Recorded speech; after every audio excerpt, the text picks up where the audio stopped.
Thank you.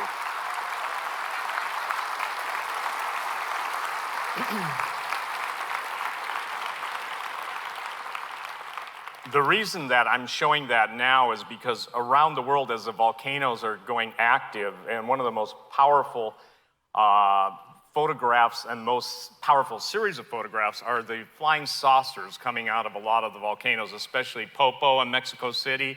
Look up the population of Mexico City. This information on Cascadia is being suppressed by the authorities, and by the way, they really do suppress it. There have been 400,000 earthquakes in the Ridgecrest, California, China Lake area since the 7.1 earthquake. Those are the real numbers. Geologists are forbidden to even speak. Volcanologists are threatened. And I'm dealing with Gary Cole. Be keeping praying for him. He's had the three-letter boys against 2 times in 1 week. And, you know, it's getting really scary out there. It's estimated that when Cascadia goes up, this isn't part of my talk, but this is what I want you to be thinking of and preparing for now, that the ramifications of the United States economy are going to be horrific. The numbers are downplayed. They're talking about a full margin rupture of 12.0. They've got the most sophisticated computer programs going on to calculate this stuff. So how does this even relate to what I'm going to talk about? Well, ladies and gentlemen, for a number of years of my life, there was a blackout and a blackout period, not where I blacked out, but I was trying to give hints on the talk radio, and some people picked some of them up. Most people didn't pick many of them up, and some of you won't even know what I'm talking about until I get into it. So the whole idea, we've heard about stargates and portals and trans-dimensional vehicles. We're hearing about energy sources, Skinwalker Ranch. How do you, as Christians and even non-Christians, deal with that which is so far out of, we'll use the P word, paradigm, that you've never encountered it before? So my talk today is called Aliens and Fallen Angels. Now, here's something that's really important that I want people to understand, and I'm going to go through this, and if I'm having to time myself. I've never had to do that before. But this presentation, it's unusual to say the least. Look who's giving it, okay? But this is the first time that I've released a lot of this stuff to the public, and the purpose is to let you know what's going on behind the scenes. I could not know what's going on behind the scenes unless I was brought into that world for 5 years. When placed in the framework of the unfolding world event, you're going to go, aha, I get it now. Remember this, the prime directive of the powers that be is never tell you the truth or what's going to go on, because they must have you always destabilized and must have you taken off guard. A lot of this information is fantastic. It's going to come, and I would say this, what you've heard me say for 25 plus years on the radio, take it to the Lord in prayer. And this is only a fraction. I mean, I went through this a couple times because I've never done PowerPoints before, but I will not reveal the names of the people. There's one of my bodyguards, security guys, knows and was in a former company of some of the military guys that basically taught me in the world of what goes on. I think you'll find it interesting. The technologies in here, everybody's kind of, not dancing, but everybody's looking for what is the intelligence? Where is this coming from? Is it exoplanet? Is it intergalactic? Is it multidimensional? Is it the spirit world? What is driving the whole thing? And here's the thing, when we come into this, you can't separate giants from aliens. You can't. And they both come from fallen angel technology and DNA. The whole situation of the aliens are our gods, or we are going to become gods, come from the same source. It's fallen angels. And every single mythology of the world, every single legend of consequential civilizations talks about this. And very soon, and this is the theme that you're seeing, that which has been hidden, and it's basically, you know, it's going to become visible to all mankind. I really don't need this, but I'll use it. Okay? I'll stick to it. Thank you, Daniel. Fallen angels. There are a lot of people that misuse 3 words. They use fallen angels, giants, and demons, and a lot of people make them all the same thing. A fallen angel, by its very definition, is one that once was in heaven with God in the cosmos for however long eternity's been, Who knows when they had to start, but when you're dealing with eternity, you're dealing with a lot of information to grasp over something that we can't even grasp because of our limitations. The giants. The giants is what I've written about for, 25, 30 years. Rephaim in the Bible 33 times comes from the root word the dead, the Rapha. Long walkers is what special operations talks about. Cloud eaters is a term that the Native American elders talked to us when our film crew was in the desert Southwest. And the Neohim are the Russian special operations, ultra-black terminology for them. Demons are the disembodied spirits of the giants. A disembodied spirit of a giant can inhabit a physical, a total robotic, if you will, construct and take over and take control of that. AI, we hear a lot about we hear a lot about artificial intelligence. And I asked L.A. Marzulli, I said, L.A., have you ever put artificial intelligence with alien implants? He said, I've never heard that. I said, neither did I. But it dawned on me, what you're dealing with in alien implants is a combination interaction between organic matter and inorganic matter, and it's coming to the point now where that which happened, and LA's documented, they really exist. One of the most famous film producers in Hollywood has the greatest collection of alien artifacts, and he's the guy behind Raiders of the Lost Ark, and I'm just gonna let you figure that out.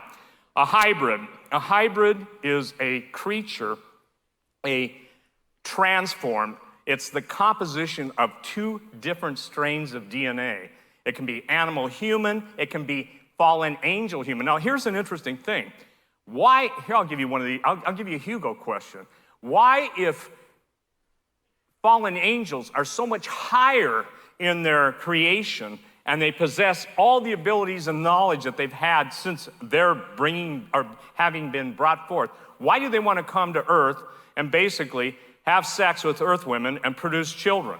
It doesn't seem right. And if they're the gods that created us, something tells me they're not really gods, are they? So the mythology of the Greeks and the mythology of the Babylonians, every single mythological civilization has this concept. You've got the Titans in Greek mythology, you've got the Olympians, i.e. Hercules and those guys. Aliens. Okay, here's the question, answering the alien question.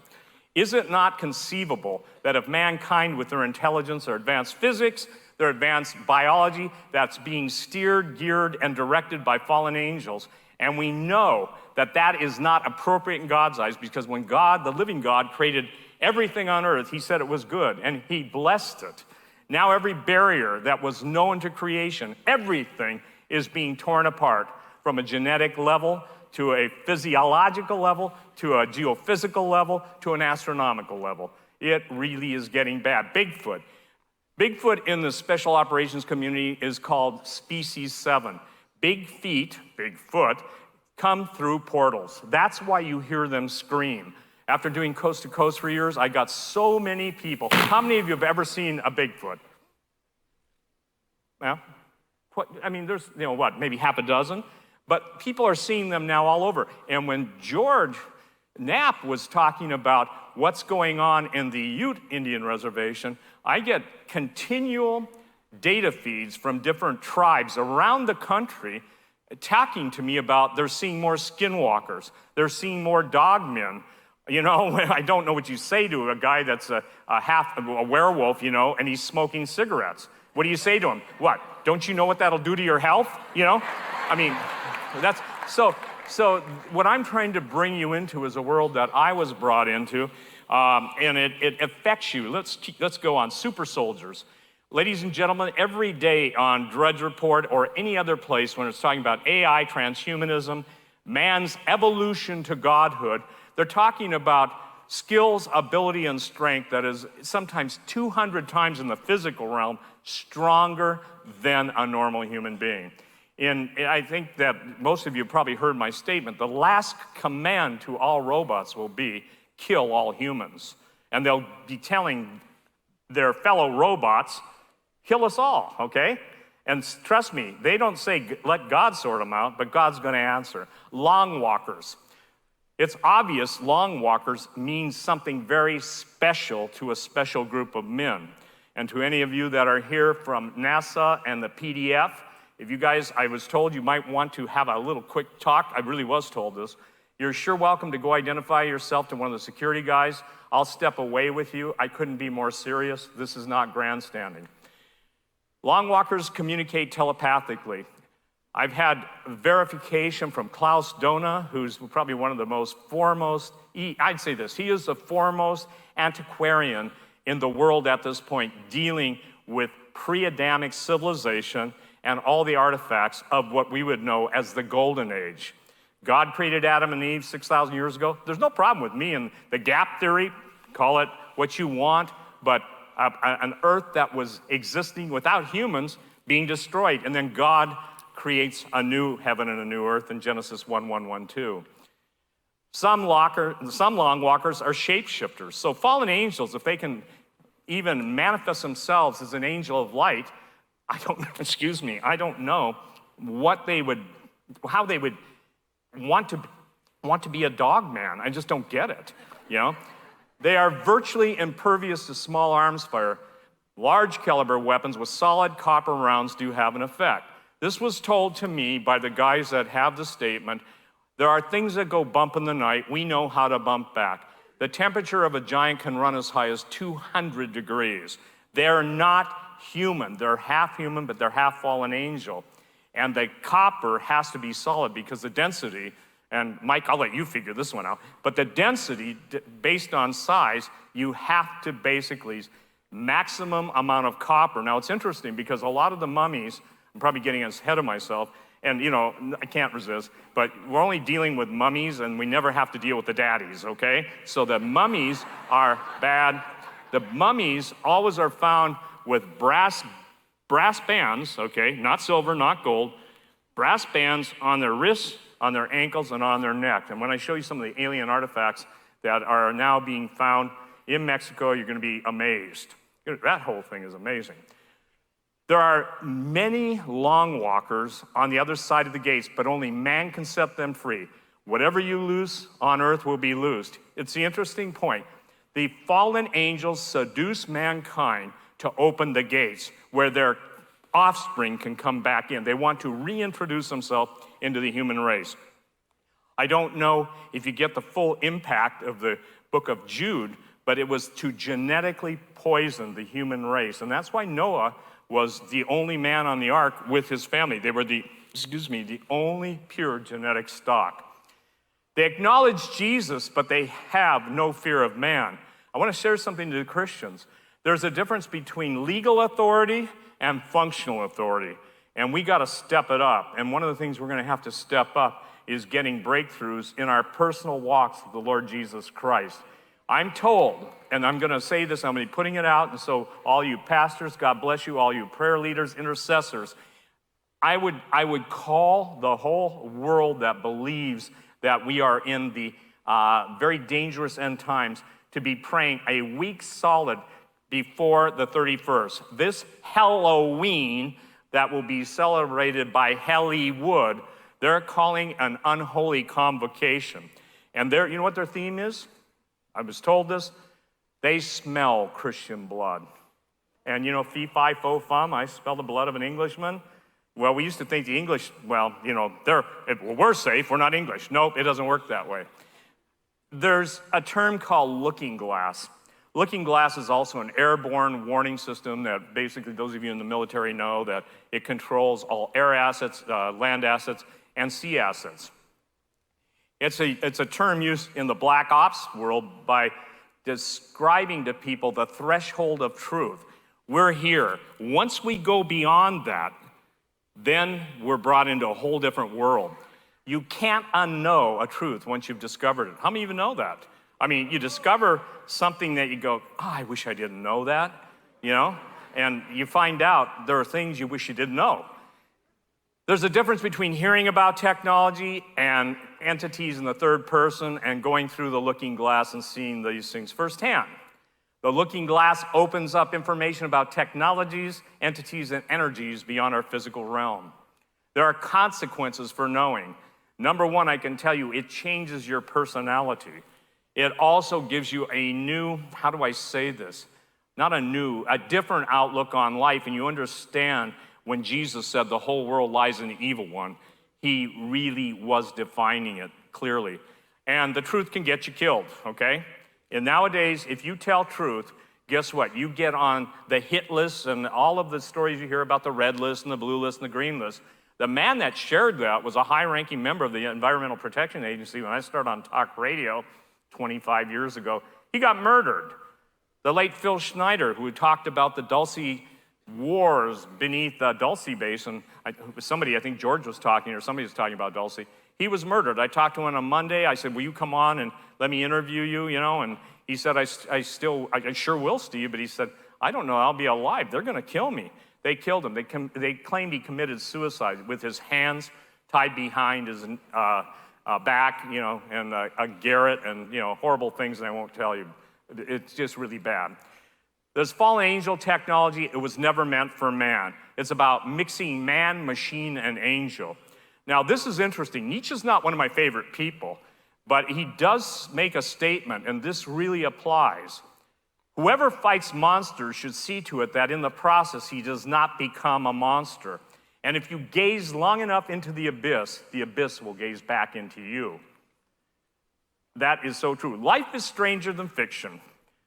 Although it's not as simple as in the movies, the technology to wipe a person's mind exists. I can't tell you how many people, including the late Greg Evenson, that are getting their memories back. And when Greg was getting his memory back, it wasn't too many months later, he died. And so, Greg and I had a wonderful talk. I'll talk to you about that when we get to Mars.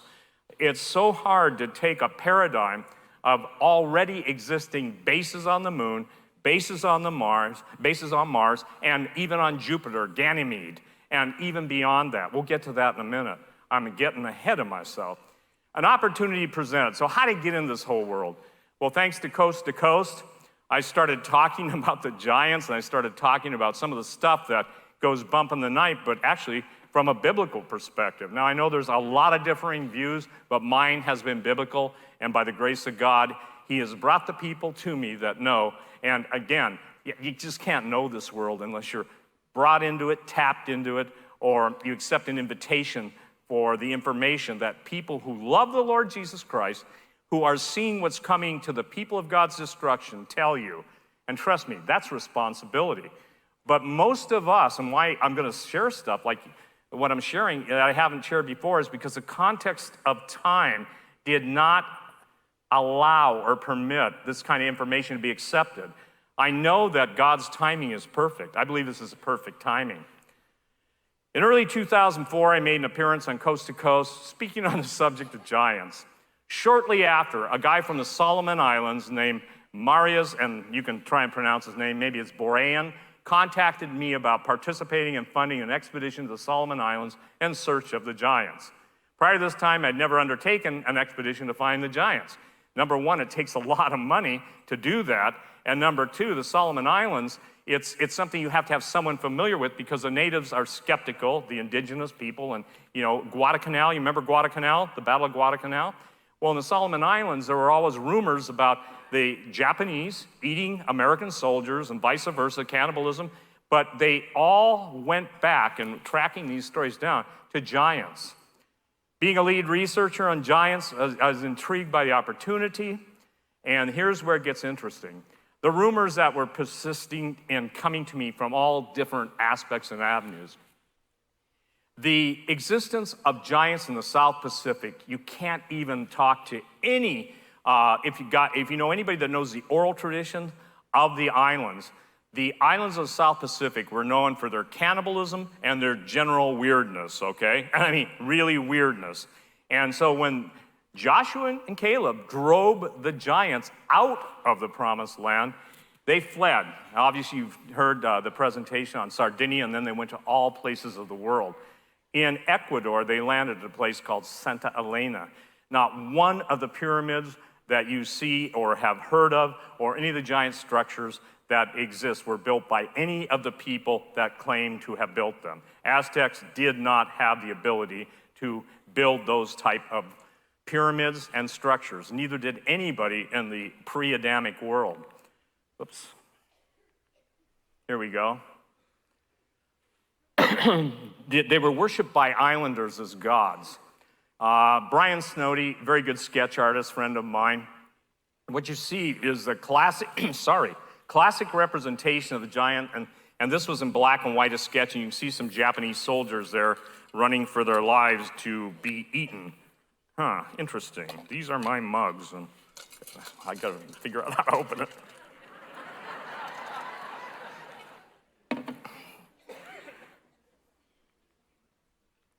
Okay, again, Greg Semkow, fabulous, fabulous sketch artist, concept artist. The Solomon Islands, one of the stories on Guadalcanal is when the mining companies, they mine for gold on a lot of the islands. When a lot of the mining companies were mining there, a decade ago, the villagers, and there were so many eyewitnesses to this, that one of the giants, this is the best description we could get. Some say they were hairier than this. That's a D6 cat. The cat blade was thrown, 100 yards. Trust me, there's no Iron Man that can do that. And that's what the Special Operations Forces are after. Here's what they want, you guys. They want technology, ancient aircraft, ancient weapons, and ancient DNA. That's why they were terrified of L.A. Marzulli. That's why they're terrified of those that go down and look for the DNA of the giants. They don't want you to have it. And by the way, guess who's responsible now for earthquake and volcano control? The Smithsonian, my least favorite people, okay? The same people that lie about the giants, now they get to tell you what's really happening and not what's not happening. Why so secret? Here's what went on. In investigating the Solomon Islands prior to a second expedition we sent down there, and that was a nightmare, but for a lot of reasons, but we sent a guy that was supposed to know where the giants were and stuff, and I hired John Parsons, who's in here, as a cameraman. He went down there, and what we didn't realize is the guy was a missionary and wanted another shot at ministering to his people. That was noble, but he made a lot of statements that he couldn't follow up. I think my blood pressure went from normally high to astronomical at that point.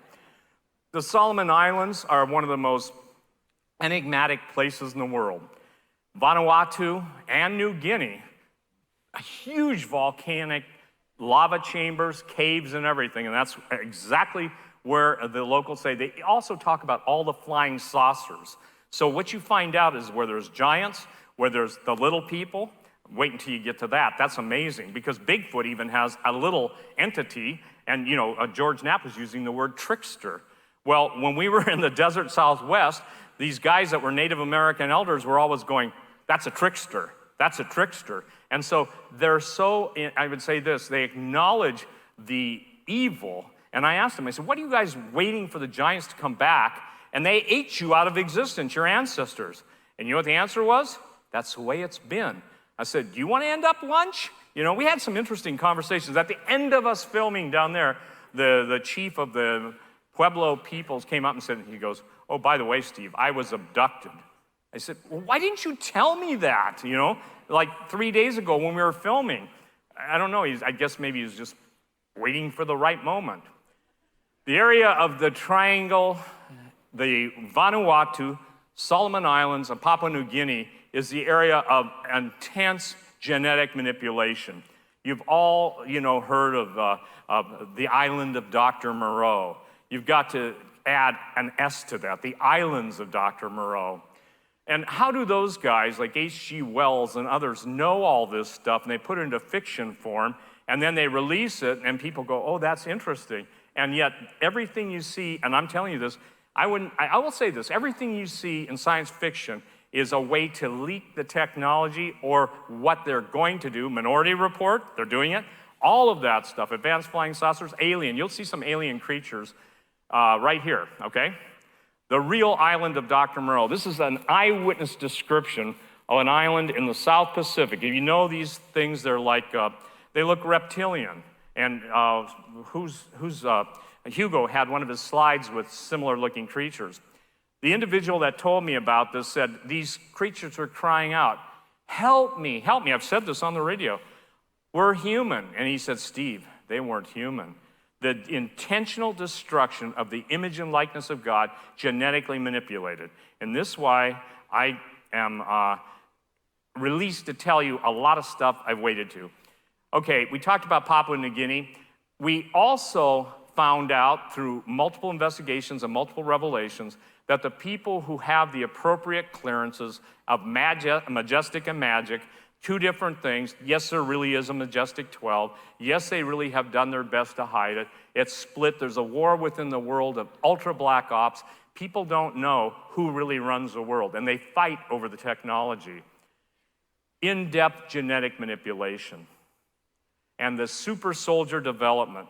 Now, most people probably had a hard time even embracing super soldiers when we first started talking about it, right? You probably said, oh, really? Come on, you know. I can't tell you how that very thought was resisted. And the different governments of the world have different deals with different aliens, okay? Now remember this, if you can give humans power and supposedly give them endless promises that you never fulfill, you can probably give them enough to boost their ego to sell not only themselves out, but the rest of us out, okay? And they have sold us out.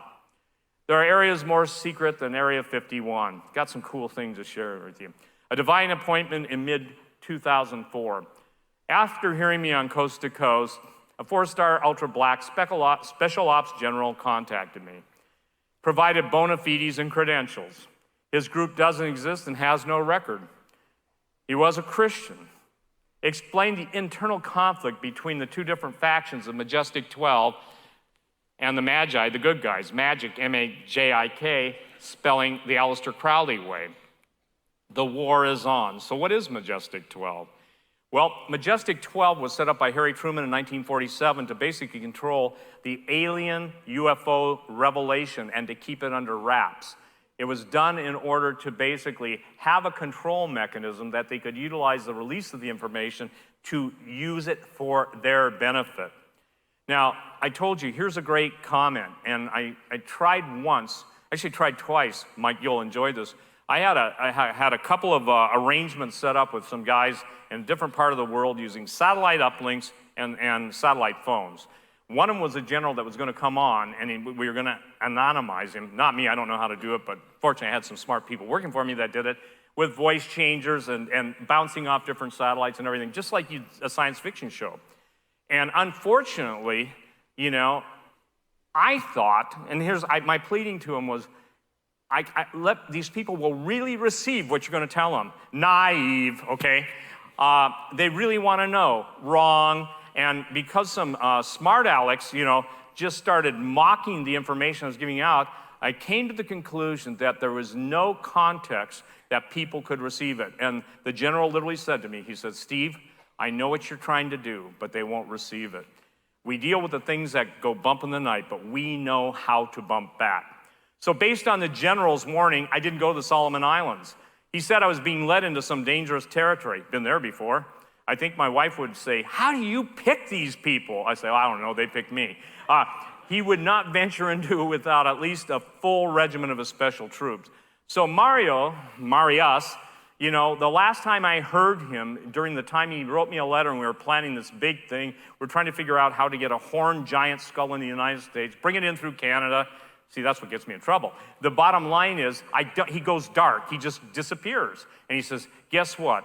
A certain nation in the South Pacific's intelligence is following me. Now, this is what the general said. Beings are more dangerous than you can fathom. Could end up being dinner. Well, that's a good reason to lose some weight. I don't want to be a Steve kebab, okay? But the beings are heavily protected. Even if I could film them, I wouldn't leave the island alive. This is probably what's called core reality, and it's the most guarded until now, how do I say this?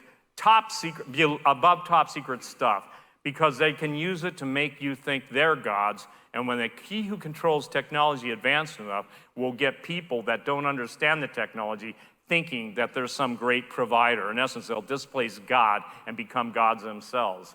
He said, but establishing strong relationships with the key players in the ultra-black world, he said, he would put me in contact with different people, and he did, and I never asked for names. Never asked for names, you know?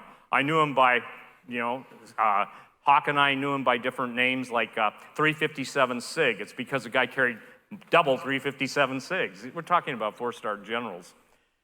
given mind-blowing opportunities, and bottom line is I had to turn them down. I may be crazy, but I still love my family.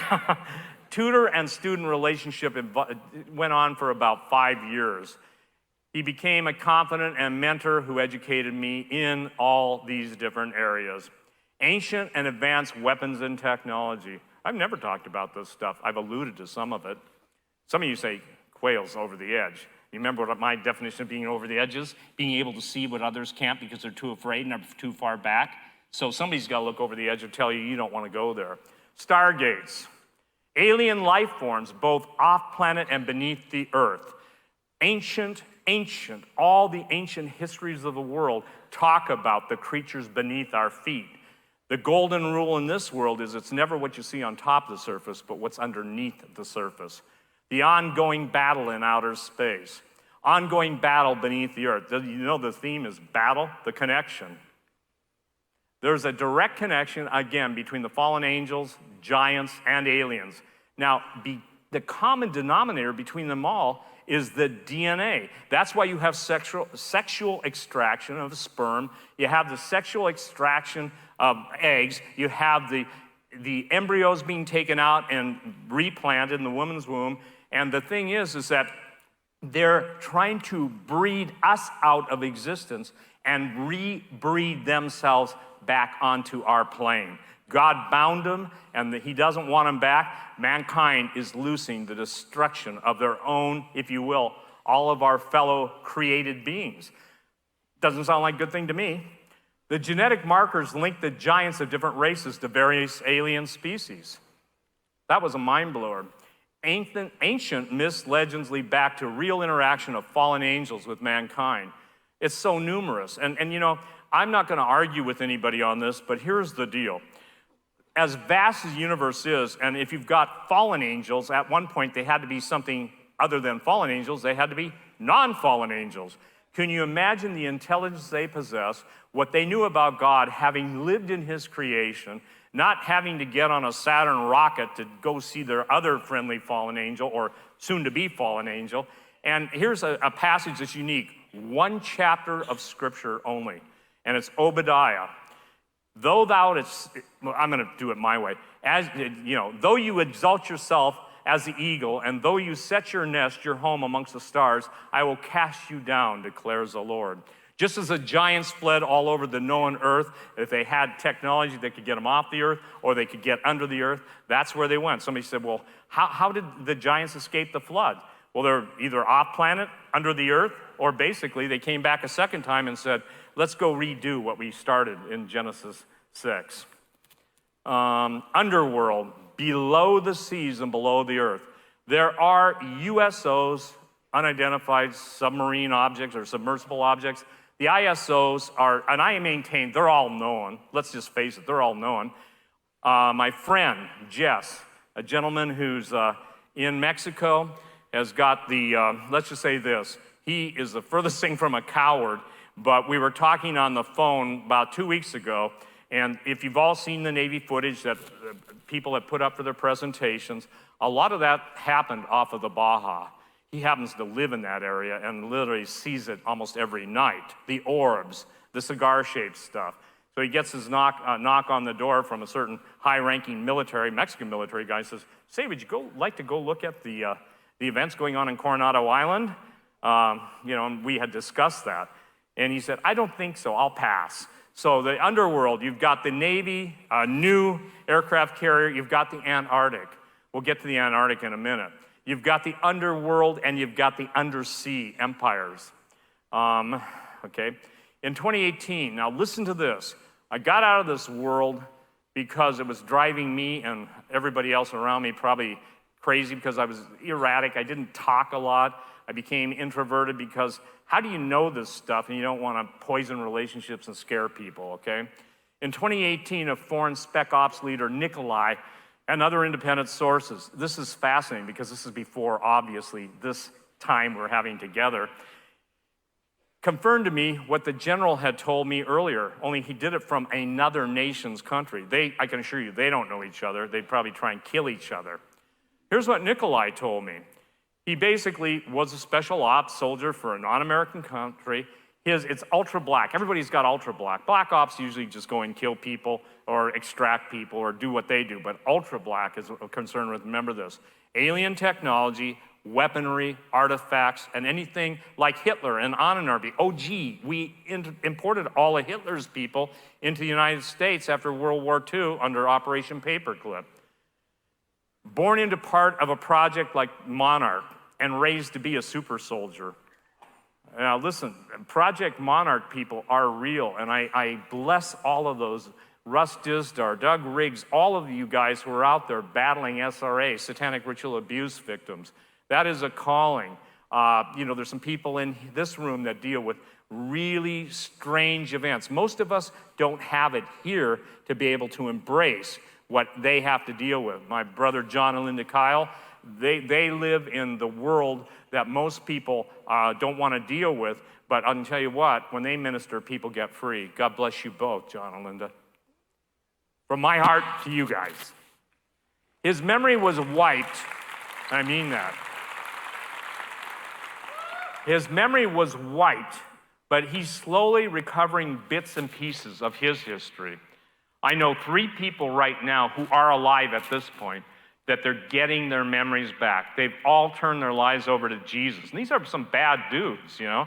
These are the guys that come in and take over regular military and say, give us your camera, give us your phone, and by the way, sign this non-disclosure agreement, and if you disclose it, we'll kill you. Oh, no, we will send you to Leavenworth or whatever.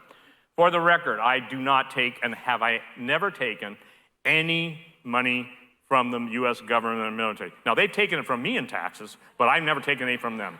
I was never forced to sign an NDA, a national non-disclosure agreement.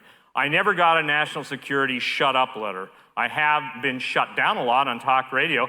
One guy said, well, I'd like to listen to you on talk radio, but unfortunately, I could go stand outside WWCR in Tennessee or wherever it was, and I still couldn't get you on my radio. That's because they hired a guy to detune me. I started on talk radio shortwave, okay? And fascinating. I don't know. There's just something strange about that. Nikolai became a Christian and reached out to me in order to get the truth out. It's fascinating, the reach, even though YouTube shuts me down, as he's shut down Mike, or they've shut down Mike.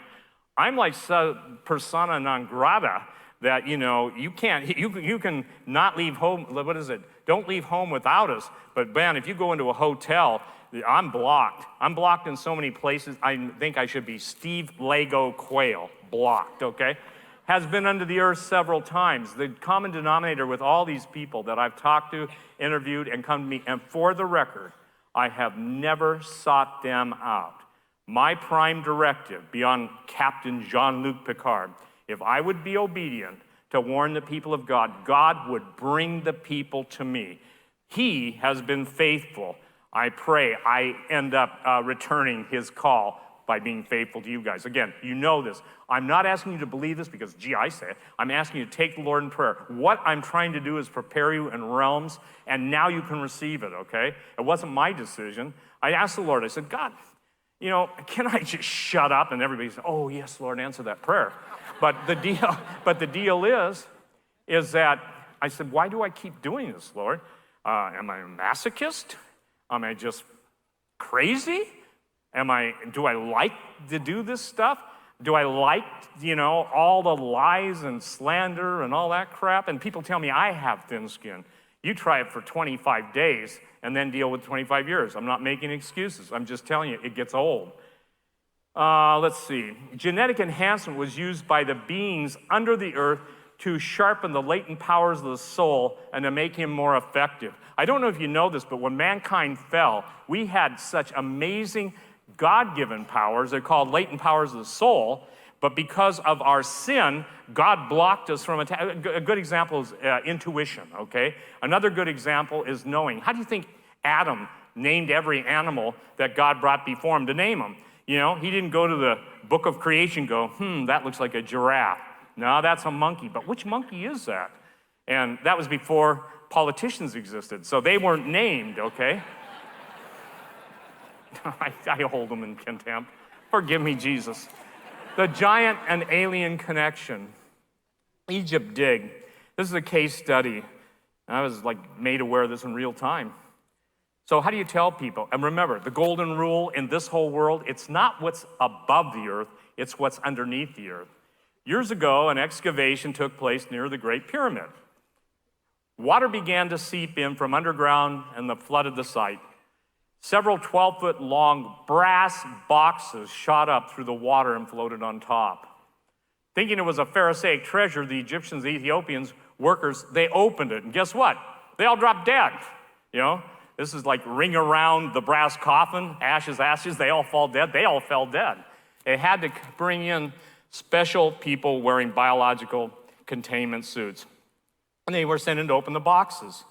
Each brass box contained giant skeletons with large heads and 6 digits on each hand and foot. I want to go on record as stating this.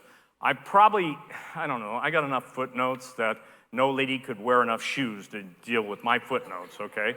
And I've learned why women like shoes. Finally, okay? My wife has taught me why women like shoes. And now I like women's shoes, I guess.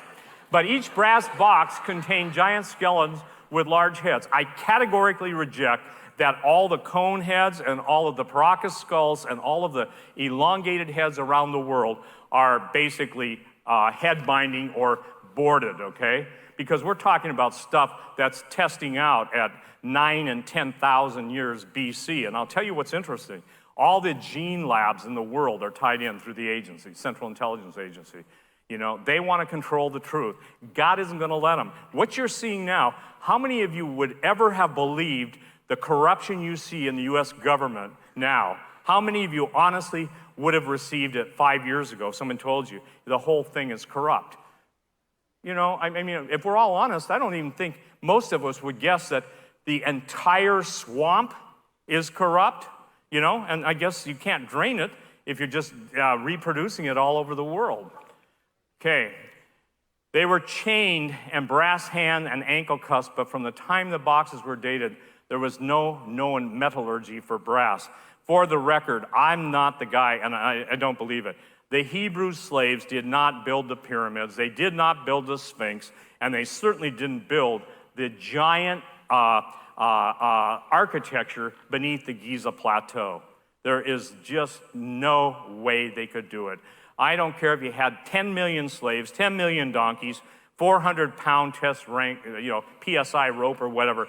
They didn't do it. They pumped all the water out and completed the dig.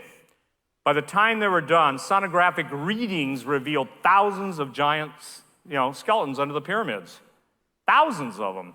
Do you know how the United States has controlled the flow of true archaeology?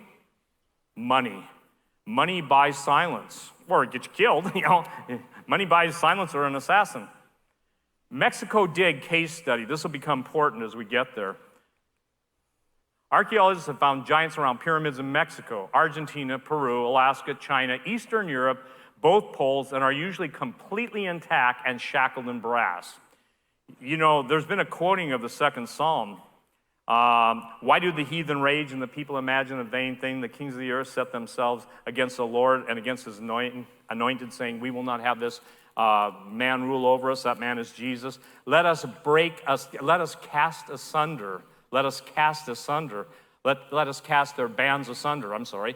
It's the bands that kept them. What you're talking about, those entities in the psalm that the psalmist is referring to are giants. Oh, I'm sure you can.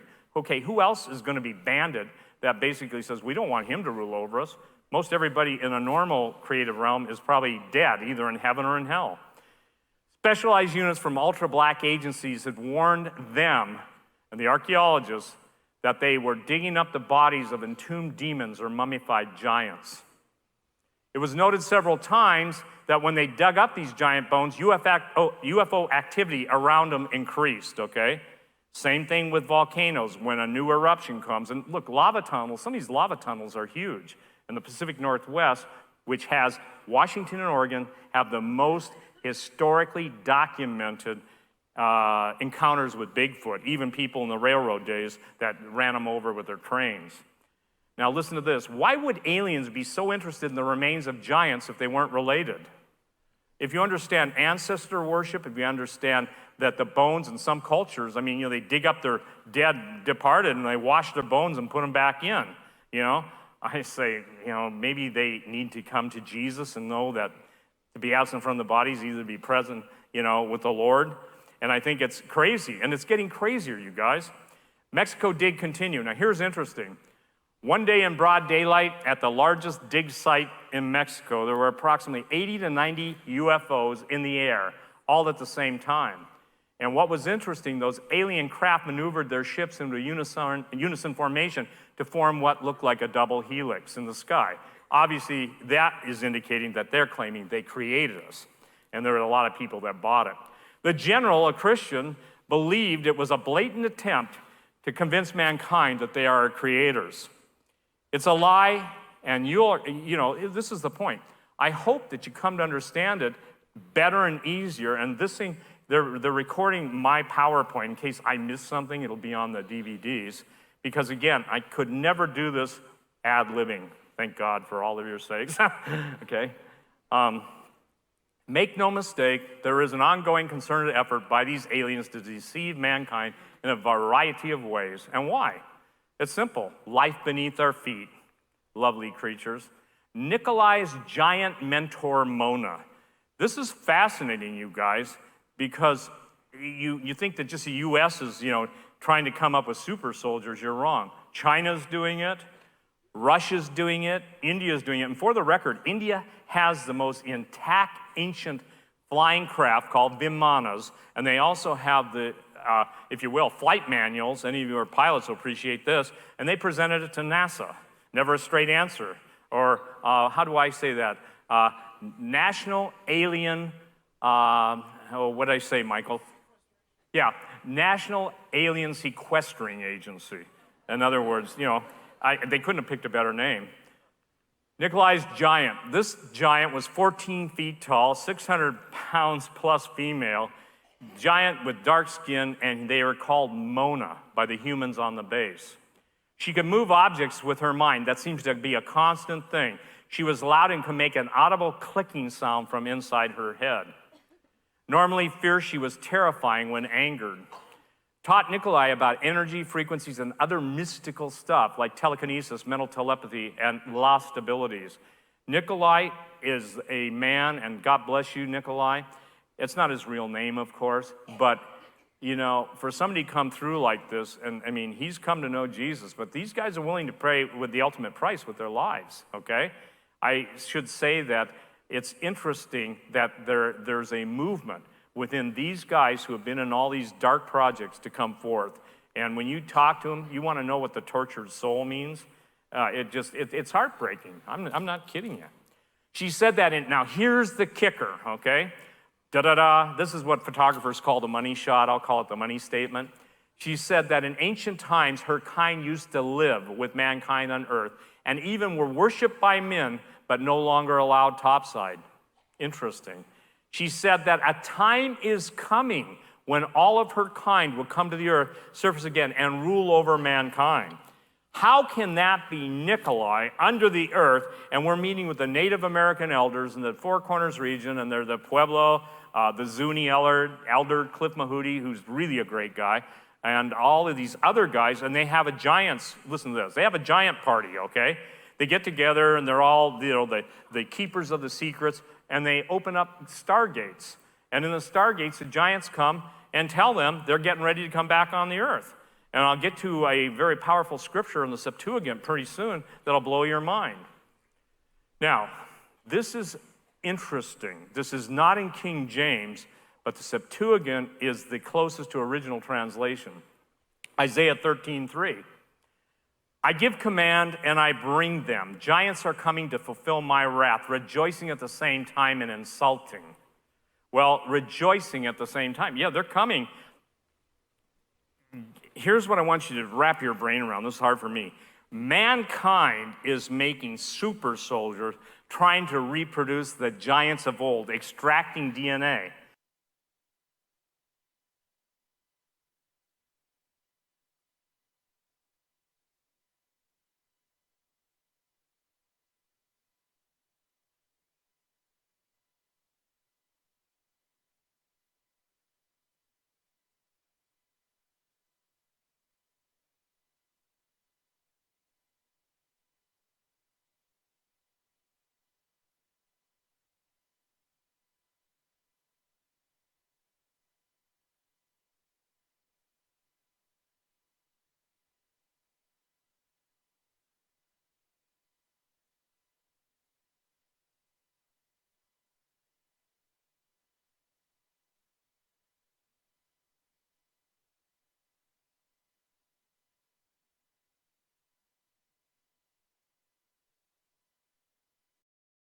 around, this is hard for me. Mankind is making super soldiers trying to reproduce the giants of old, extracting DNA. God, in the book of Isaiah, so many thousands of years ago said, giants are coming to fulfill my wrath. You know, I don't care how good the robot is. I don't care how smart he is. You know, I got news for you. I'm going to bet on what God's going to do. And I'm serious, you guys. This world is so dark, but that's why Jesus is the light of the world. Underground hive worlds. When you're talking about, amen, when you're talking, or I'm talking, or we're talking about what it's called when a bunch of giants get together or are put in stasis, suspended animation, they call it a hive. You could call it the Borg. The giants are real. They have a collective memory, and they always have a leader, okay? They're just not everybody doing their own thing. Mona showed Nikolai a map of the underworld that had numerous earth worlds under the earth with the hive, the region, the name, and the layers identified. This is getting cool now. Okay, we got to speed this up. Other independent sources have also confirmed the existence of such maps. Not just giants, but other types of alien creatures, and the deeper you go, the weirder and less human the beings get. I remember getting a call and saying, we want you, Steve, to watch The Cave. How many of you have seen The Cave? It's not a very cool, it's a science fiction movie, but it's terrifying. It's about spelunkers going into the earth and encountering these creatures. And what's interesting, the Native Americans and all indigenous tribes around the world talk about the giants that live in the caves or live under their feet. They don't live in trees, okay? Powerful electronic equipment also functions in the underworld and can listen to the surface and transmit signals. Gee, it talks like they're talking about Antarctica, which is interesting. We get to that, I hope. Elaborate tunnel systems connect these underground hives. That's what the whole point of, right now, NASA is flying the most sophisticated sensing aircraft with every known sensor that they've developed. For the record, their CAT scanning ability is 300 miles deep. 300 miles deep.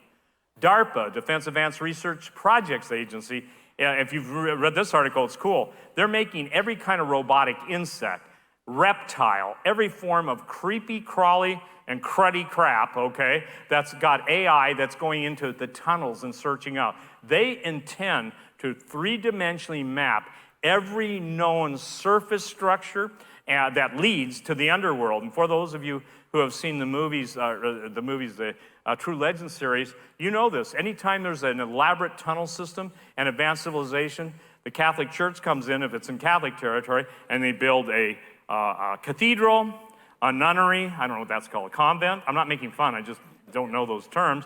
Or they build basically a military base. China Lake is such a base. I hope you guys understand what happened at China Lake. China Lake, and this was open news, they talked about everything above the surface. China Lake was the biggest underground military base in the United States. And the biggest United States military base is totally rendered inoperable. $1 trillion could not fix it. $1 trillion. I don't know how they can keep everything silent, but I know this, that if somebody comes to you and says, Daniel, you say that, I'm going to kill you, I'm not picking on you, but anybody who's in talk radio, I always, listen, if you don't want me to point you out, you've got to change the color of your hat. I believe the guys who wear the white hats are the good guys. Maybe I should wear a hat. Humans are not allowed access, and the pressure of the earth is prohibitive to man. The biology changes at greater heat. Now, the disposition of all giant bones. This is my chief, how do I say this tactfully? This is my chief argument with the contemporary scientific community and causes me great distress. Beep, beep, beep. That's beep. The last word is all. Disposition of all giant bones. Giant bones are routinely taken to S4, also known as Area 52, next to Area 51. What most people don't understand, the desert Southwest is riddled with underground bases. And they all have an elaborate tunnel system. They use maglev trains. You can get old maps on the internet of this stuff, but they're not current and up to date. Everything's being sanitized from the internet, everything. They want us to be sanitized. Laboratories under these facilities are at least 18 floors beneath the earth. Why 18? Well, that's not tough, is it? 18 floors? Alien or non-human scientists conduct experiments on human subjects in these special labs. Other bases are located in Alaska, underwater near Puerto Rico, Phoenix, Arizona, Hawaii, and virtually throughout the South Pacific. Secret base laboratories. Besides the islands mentioned earlier, there are other reports of Dr. Moreau-type facilities under the earth where hybrid creatures are experimented on. One eyewitness account tells of extremely grotesque things. People with half-animal paws or half-animal legs, and they're in cages. Does this bother you? It makes me furious. These were people who were created initially in the image and likeness of God, and these entities, these devils, these demons, these occultists, these elitists, these Satanists, they hate the image of man. They want the image of the fallen one. Lucifer is going to reproduce a race in his image and likeness. That's what he thinks. Wrong. And this contact reported that most of these creatures were suffering miserably. None of us like to see anybody close to us suffer or hear of suffering in others. It's a human thing. Compassion. There is no compassion in these worlds. There's none. Why are they trying to make hybrid creatures, aliens or otherwise? To house the disembodied spirits of the Rephaim. The Book of Enoch, the Book of Giants, both pseudepigraphal works. They're on my website, Genesis6Giants.com. You can get them free, okay? And it talks about that the fallen angels knew that God was going to send a great flood to wipe out their children. And they wanted their children back. So the way they wanted their children back is they knew that if they could maintain even access to some of the genetic material, i.e. mummies, i.e. bones, that they could bring them back at a certain time. They know the prophecies. Remember I just read to you Isaiah 13:3? Oh, Lord. Some of these bases can only be reached by special craft or submarine confirmed by the general and independent source. I actually talked to one of his submariner captains, and if you think that the submarines you see in the official Navy are cool, I think they're kind of cool, you ought to see what they really have. General's briefing on test subjects. Here you go. For our cooperation, the aliens promised to give our leaders technology and cures for various diseases. Subject could not be connected. Now here's the cinch, or the clincher. Subjects could not be connected with any faith, and subjects had to meet and match a certain bloodline. You remember the Human Genome Project? They were going to try and map out the whole human genome.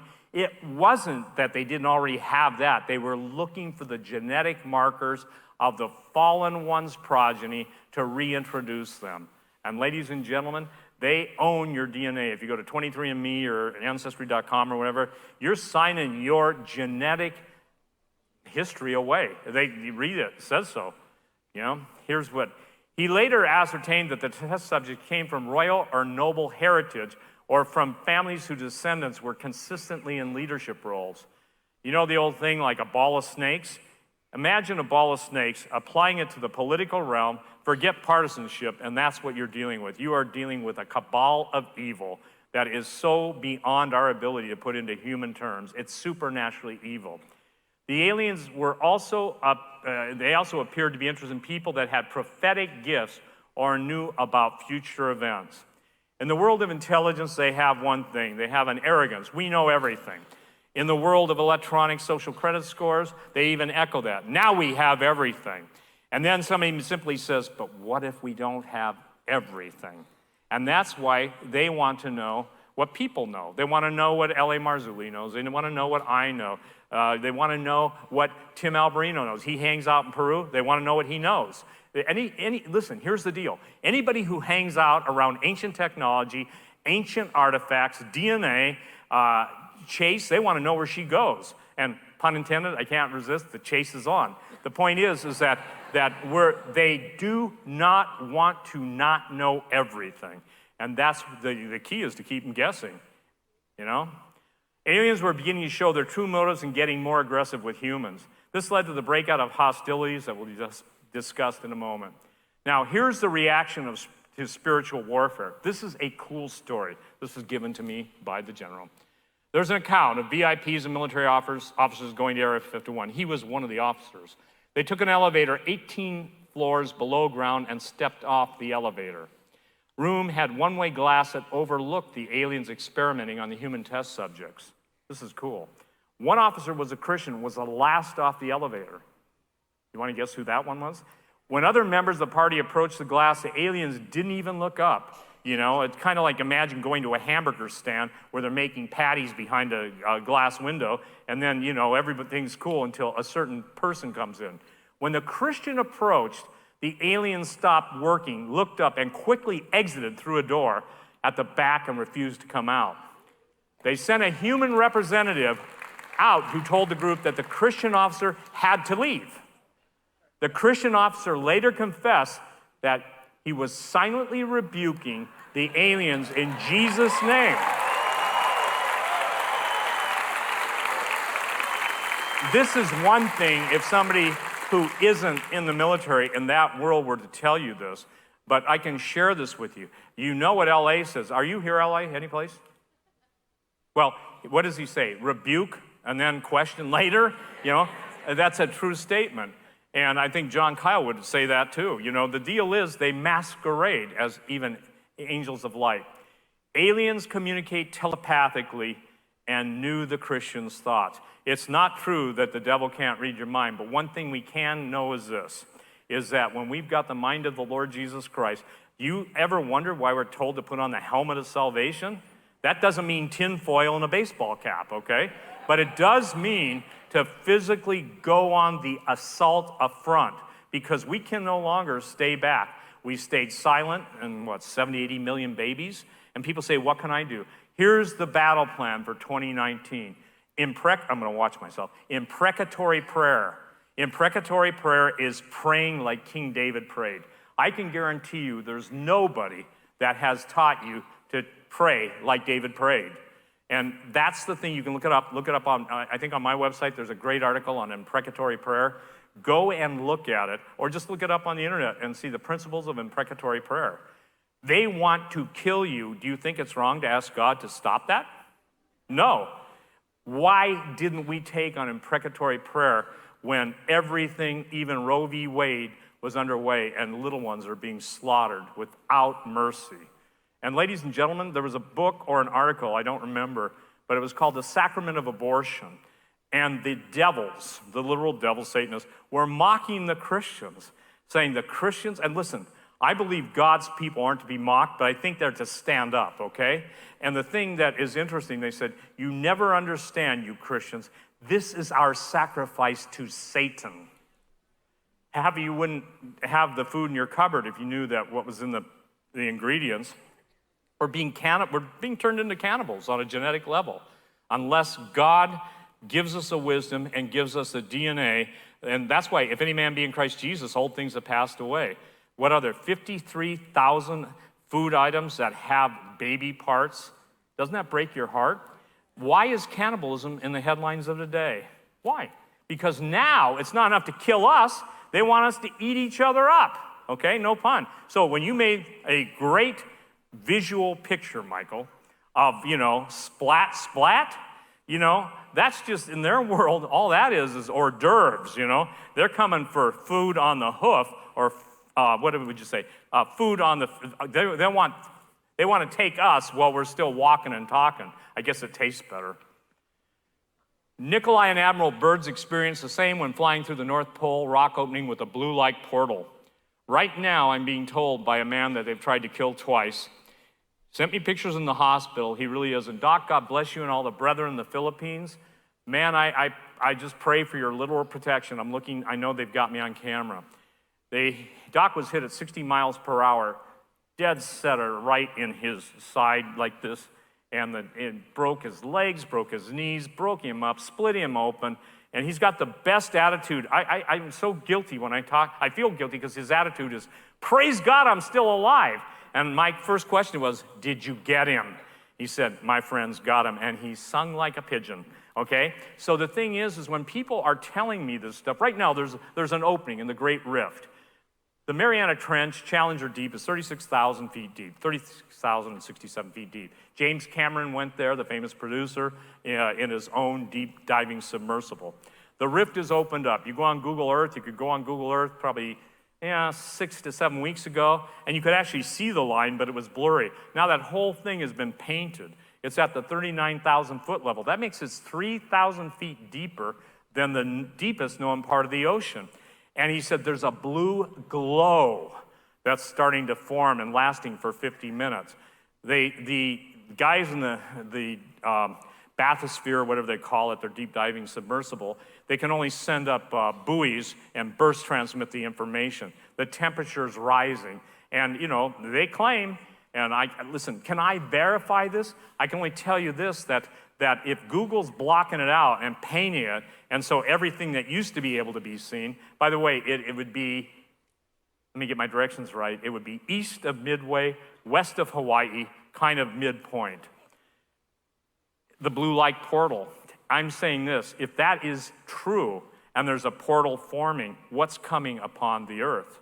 Men's hearts will fail them for looking after those things coming up on the earth. Ladies and gentlemen, this stuff is really, really getting heavy. Skyscrapers made of glass and large white light blue crystals. This is what the Nazis were looking for. Like Eden, rainforests, like rivers, lakes, all around and hilly. Lots of organic-looking technology. I guess they went green, on Antarctic, okay? Aliens work alongside humans. North Pole beings. Blonde hybrids called Aryans look very human-like, but skinnier and taller. They're probably not eating animal fats and protein, okay? Have light blonde hair, big eyes, and hypnotic-sounding voices. Obviously, if you have less light or a glow-like, or let's say luminosity, it's going to affect the receptors in your eyes. Wear plastic-looking uniforms. Sleep outside on hanging beds and have blankets made from thin cellophane material of different colors. These details, okay? I'm not a detail guy. This is forcing me to be a detail guy. I just say, hey, there's guys under the pole, this is what they do. Isn't she lovely? Isn't she lovely? This does not apply to this entity. You remember the series V? Boy, a great series. V was the aliens that came to Earth with answers to all our problems, and there was a beautiful brunette, her name was Diana, and when her face started falling off, I guess she didn't keep her human makeup on, this is what she looked like. And this is why the reptilians are real, and they're universally identified by multiple races, and none of them, so many of them, are non-Christian, and they don't have TVs, and they don't listen to any of us on YouTube, okay? But that's a fascinating picture. It kind of puts it in perspective. Now, here's the most interesting thing that I found. This is a life-like illustration from the, let's see what it is. It was July 17th, 1877. The Weekly Advertiser of Montgomery, Alabama. Every single one of the giants' bones, the mummies, the skulls were all shipped to the Smithsonian, and they'll say in the old newspaper reports, look at this thing. This thing is pretty amazing. Okay, let's see here. There we go. After finding giant footprints, 300 men on horses and 450 dogs pursued and captured the creature when it got stuck in a ravine. I guess he was trying to go for a tight squeeze and it caught him. Tied with hundreds of ropes and dragged into a clearing to be measured. Here's his size, 21 feet tall. Is my friend 7 feet tall around here? Anyway, 7 feet is tall, 21 feet is taller. I might guess 21 feet would be right at the bottom of that. Probably right there. 7 feet 9 inch long arms with 14-inch fingers. Fingernails were, 4 foot long. Head the size of a flour barrel, red and green lizards' eyes and the size of cantaloupes. This is nobody's ex-husband that I know, okay? This thing, and here's the interesting part. It had a triangular shaped mouth with 8-inch tusks, 6 foot long beard. There's where I'm going, 6 feet. My eyes are blurry, I apologize. And what was interesting about this matches one of the photographs that Klaus Dona sent. It's on my website, on my Genesis 6 Giants website. And what's fascinating, they have the same looking creature like this in Africa holding an elephant, okay? Elephants aren't lightweights, by the tail, okay? About the same size. Trust me, they have some strength. And what's fascinating, it was a cross between pea green and sky blue. You guys, 1877, this isn't dead bones and stuff. Like something out of Gulliver's Travels, the giant snapped the ropes like thread and escaped. After their encounters, neither the dogs nor the people had any desire to pursue them. They probably said, we better quit while we're ahead. Area 51 beings. More human-like than lizards, but have lizard features with teeth, snout, and eyes that blink like a lizard. Wore clothing and move very quickly when they want to. Because of their strange, psychological makeup and physiological makeup, they consume large amounts of sugar or anything sweet. Entities that live deeper beyond there and where humans can go are said to eat meat. They are cannibals. Miscellaneous observations. Underground hive aliens also had a temple to gather in. Most of the aliens wore stylish red robes with patterns in different colors, with red being the most common.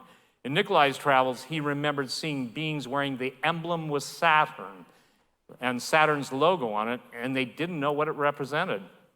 Contemporary Aztec artifacts, which I'm going to get to, I think, right now, seem to release and relate to Saturn as a home planet of the aliens. Now, Saturn's been worshipped as the lead god in the Roman pantheon. Volcano hybrids. At least one area of the underground beings had a volcano with lava around it, and they lived in caves. The beings were hybrids, a combination of different creatures. They lived in rock-like dwellings. The distinctness of the hybrids, it's been reported that all the hybrids have a musky smell, like the sulfuric acid or rotten eggs combined with something burning. By the way, L.A. Marzulli's Kandahar giant, the one that we interviewed, the pilot who flew out the Bagram giant, they both have the common denominator: they don't smell good. And they don't smell good because they're unclean. And they have unique eating habits that carry forward. And I don't think that, it's a matter of, do giants bathe? I get questions like that. Do giants bathe? Do I know, How would I know? Evidently not, they stink. Multiple alien species in the underworld. Nikolai reported there are at least 12 giant races we know of, and that they were in contact, being the Russians. The general's team had identified over 130 different alien species interacting with mankind. These beings have machines and craft that Special Ops Agency have obtained from all of them. I got to get to something because I don't know how much time we've got. Well, I know how much time I got, so I got to get through this. Some of these beings deep under the earth are aggressive non-human species resembling large insects. I said, give me an example. He said, you ever seen Starship Troopers? I said, yeah, it's a horrible movie. Everybody agree on that? He said, where do you think they got the design for those things in Hollywood? I guess that's what they look like. The general is convinced that they are united in their intent to deceive and destroy mankind. Now, I want you to take a look at this. This is the actual alien species that battled Special Ops. This is called a winged incubus longwalker. You can't see it maybe so clearly, but his eyes are all honeycomb. And his tongue is very, it's a split tongue. And this, because I was not allowed to have any photographs or I would have been arrested. Remember, I didn't sign a non-disclosure agreement. He drew it out for me. And then Greg Simcoe. The creature you see is identical to what the guy that did this for me, the general, is really a good artist. I just took it to the next step. Hunt for the reptilian longwalker, April 20th, 26. Here's what the creature's specs were. 6 to 17 feet tall, 6 fingers, 6 toes, and double rows of teeth. How many times have you heard me say that on Coast to Coast? And then I'll get asked, do you really think they're giants? Have you ever heard that? I think about 5 interviews. Yes, I really do. Honeycomb eyes, 3 eyelids, and they see in the infrared spectrum. That's why these guys come out at night. Shape-shifting chameleons. They can take on the background. Has wings, and they can fly well-equipped for dark flight. Eats cattle or abducts humans to eat or women to breed with. I didn't know there was such a choice, okay? Creature is a reproducer and an incubus who seduces and impregnates human women. Can these things change shape? Yeah, they come right out of hell. Creature will return to pregnant mother within the first or second trimester to remove child. Haven't we heard that earlier? Yeah. The human hybrids called indigo children are raised by another species which look more human than the long walkers. The whole scenario sounds very much like alien abduction repeated, the visits and the lost children. Okay, I'm gonna jump through. Sorry about this, but okay, the archaeological find that changes everything. My friend Jess in Mexico has an illustrious background. The guy was listening to me while he was incarcerated on Coast to Coast. And for 4 years, he listened to me on Coast to Coast and everything he could find. I guess they were allowed some access. He was in a federal prison in the United States. But he gave his heart to Jesus, one of the most sincere guys I know, and also one of the bravest. Because of the nature of where these alien artifacts are located, it's in the narco-terrorist capital of Mexico. How many of you know gringos don't do that thing-go if they want to come back-o, okay? So I know go. So, Loretta, if I come home and say, you know, I really feel I should go to Mexico, you have my permission to hit me on the head or throw something at me. Ancient Aztec interaction with aliens. I've been keeping my mouth shut for a couple reasons. Number one, I want to be able to establish provenance. We've got 4 archaeologists, 3 different countries represented now. And what's happening is that deep in central Mexico, on private land, an alien Aztec temple complex has been recently unearthed. Carbon-14 tests give a date to the temple and some of the artifacts of roughly 7,000 BC. It's interesting. They found a pipe, alien-looking pipe with aliens on it and everything, and hieroglyphs. I got to get to the hieroglyphs. With clear interaction between the Aztecs and aliens depicted on the artifacts, this discovery promises to change the world. Okay, Aztec temple astroglyphs. An astroglyph is a word that I just came up with because it sounds good, outer space and astroglyphs, okay? To your right, okay, one of the most famous forensic geologists has literally cataloged over 1,500 of these glyphs, which you're seeing them, you know, what are they, on your screen right? Yeah, screen right? That way, okay? What you're seeing is these are glyphs that are found not only in Mexico, not only in Egypt, but they're found all over the world in areas where stargates are designated. The Native Americans talk about having symbols. When I asked the general, I said, what makes the stargates open? He said, symbols, sounds, and specific energy frequencies. Complete with the glyphs, the temple complex symbols look very similar to the previously recovered crashed alien craft. Do you remember Michael Schratt talking about some of the stuff looked like almost Aztec? Do you remember him saying that? Well, what's interesting is a lot of the control panels and a lot of the crashed air, you know, we'll call them airships, whatever, UFOs, you know, whatever you want to call them. And Gary Stearman's going to tell you some amazing stories. Roswell pretty much has dominated the alien disclosure thing for what now, 60, almost 70 years? Wait until you hear what Gary tells you about Longmont, Colorado. Wait until you find out what he's now only bringing forth. So my job, and I decided to take it on because the way I think, and that's questionable, I see patterns, but I do not think linearly, okay? It's not within my capability. Fortunately, I got my brain scanned. Number one, the good news is I have it. Number two, I don't think like most people. You can say that again, brother. But the point is what the glyphs are looking to be. I got some pretty smart guys that are working on them because I said, listen, I know these things relate to astronomic constellations, star positions, and I know, I can see it, I sense it. The NASA story about Mars Morse code, you remember that? And I think it was the first or second year last year where we showed you, or I showed you the Martian sand dunes that look like Morse code, but then we took the Bolivian countryside that David Flynn, by the way, gets the credit for this, and he said he knew that there's a language written in literally the land. Well, these glyphs do not sync with any known language. But when we started looking and God's so good, giving me really smart people. when you find out that these are Stargate locations, there are instructions for how to use them, and he said of the 1,500, he's already got 25% of them, and I hope I get time to do that. If not, I'll bring everybody up to speed, on some way to do it, because I got to get through this stuff. And I'm down to, well, I think I can do it. Now, what's interesting, even the copper plates found in the desert Southwest and in some of the mounds in the Ohio River Valley have similar symbols. The dig. These are their faces are hidden, obviously. These guys are literally opening portals. At the end of this, I'll show you some pictures coming from this area. Portals, stargates. The workers at the archaeological site are not only digging up the pieces, but they're also having ceremonies, opening portals and releasing supernatural entities. If I were to say, what did the Aztec Empire, the Mayan Empire, and the Incan Empire, what did they thrive on? What's a word? Human sacrifice? Somebody say that? Okay, and blood. I tried to literally calculate. This is what I do when I can't go to sleep at night.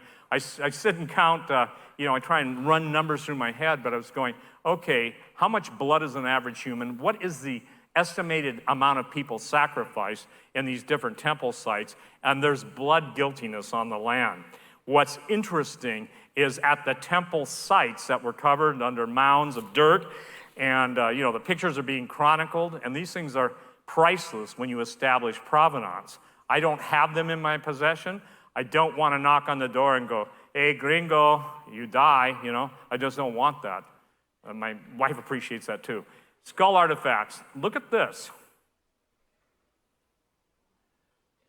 And this is nobody's uncle in this place, okay?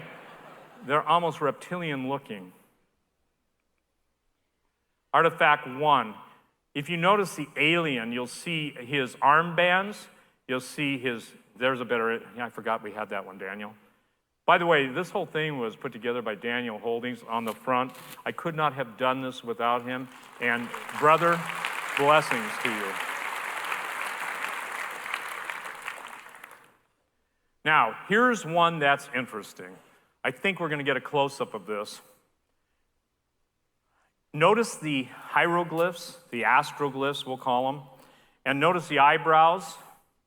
Trust me, this isn't the intergalactic version of some kind of cosmetic ad for some planet, If you look at the earrings, what they were able to do to run carbon-14 tests, you can't run carbon-14 tests on the jadeite, but I'm sorry, I'm going to reach down and touch it. You look where the ears attach to the skull, and that stuff tested out at 7,000 BC, and they do have the C14 tests on it, which they gave to me. What they want is money. I don't blame them. This is priceless stuff, Let's see here. Which one is that? Okay. If you notice to the far right, you see kind of like an entity with wings on it. We on the same? Yeah. You see the wings over here? You see something holding a human heart? You see it? Far right. And then you see, if you look at like an asteroid coming down where there's a triangular shape, underneath the red, that's not blood, there's a flying saucer. You're going to see that flying saucer design. It transcends thousands of years, and it's unique in that the very artifact shows Saturn in almost all of its designation. This gets really cool, artifacts. Oh, let's see, do I want to go back? Nope. This one's mind-boggling. Take a look at this. Lovely, huh? And we're going to go close up. See Saturn and its moons? See the spacecraft? Now, here's a panel. I got to look because my eyes are blurry. Okay, mermaids are not just out of mythology. No, I saw the same probably thing you saw where they tried to do a docudrama that was fake. This thing predates that by 500 years, but mermaids are shapeshifters. In Greek mythology, they called them sirens that would lure the merchants on the boats, the ship guys, thank you, those guys to their death, okay? But it gets really weird because what you see creatures in these panels that are so bizarre, and the cannibalism and the shape-shifting becomes absolutely amazing. Conch shell is what they blow to summon the spirits of the deep. These guys are out there blowing conch shells, okay? They're bringing this stuff through the portals. Now, here's the deal. Fallen angels, shape-shifting reptilians, and all of Satan's forces using every source of black magic and occult are releasing it upon the earth. The end result of hell's destruction is hell's destruction on humanity if God didn't put a stop to it. This is a warning. They are returning. Artifact 5. People tried to tell me, that's not an alien. In all Aztec imagery, the alien's eyes are always separated in both design and the way they're treated with whatever stone is put in there. They're usually almond shaped. And quite candidly, this is not a nice looking Aztec, nor is he holding the head, Well, it seems like a big head for a small Aztec guy holding. The next thing is called a Quetzal, and I can't even pronounce it, but they just told me to shorten it for Quetzal. Notice the flying saucers. We're on Artifact 6 right now. Do you see the baby alien underneath the flying saucer? See him? See Saturn on both? They would be the second. This is a 6-bladed battle axe. This is jadeite. You cannot carve jadeite with seashell knives. This was not done by the Aztecs, though the Aztec implements carried this stuff. Maybe it's clearer on the next one. There you go. Same thing. These things are amazing. Isn't he a cute little devil? What is he, Gerber people food? The one that I'm really impressed with, and this one troubles me the most, and it's really important that you're watching the aliens participating in human sacrifice, and the human sacrifice taking out aliens. Notice the rib cage of this thing. It's almost like grasshopper-like or insect-like. Look at the eyes, look at the, obviously the mouth and the spear of the weapon. Notice the size of the woman. Notice the priest up top left. And you see all these other images. Again, you see the shape-shifting. Then you see the little, and I have stuff, you guys, that I promise you, it dropped my mouth because I don't know where everybody's at. I won't show it. People have seen it. I've shown it to them just to validate that it's real and to verify it. And all I can tell you this is it shows women having a nice time with aliens and hybrid entities coming out of the birth canal in vivid description, okay? They knew what this was all about. The artifacts show the graphic depiction of Aztecs carrying around severed alien heads. Just when, and say this, I say this is a question. Just where did the Aztecs learn about decapitation and human sacrifice? By the way, the answer to that is the giants and the Canaanite rituals. From the aliens themselves. And here's a picture.